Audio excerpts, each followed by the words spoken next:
this idea that the dark night of the soul is one night. For me, it was ridiculously intense and painful in a horrific way for 3 to maybe 5 years. And I think my dark night took a decade, to give you a little context there. Give you a little context. Now, I may have had a lot more karma than Mr. Eckhart Tolle, but I don't know. I don't know.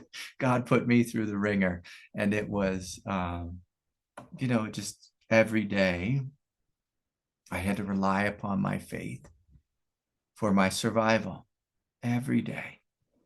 I was racked with pain and confusion and what a lot of people would call psychic attacks and this type of thing. But a lot of times, it was my psyche fighting with itself. So one shadow fighting with another shadow, one wound fighting with, a shadow of something else.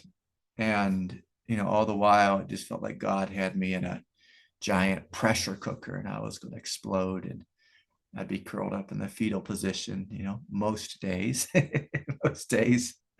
And sometimes I would get relief if I could lay in Shavasana on the floor and not move and just breathe gently. And somehow that would bring a total peace to my consciousness. But as soon as I moved, an arm, my shoulder, my back, or went to my side or got up, headaches would floor me, or back pain would overwhelm me.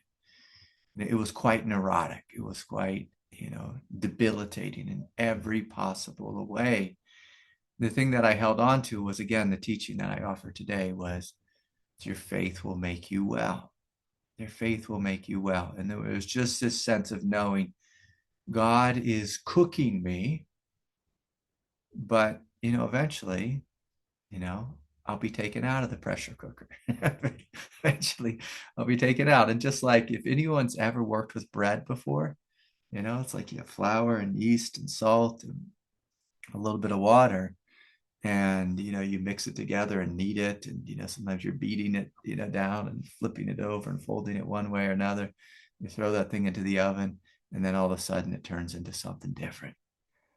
And that's what the dark night is it changes us. It transforms us into something much, much greater, much, much greater.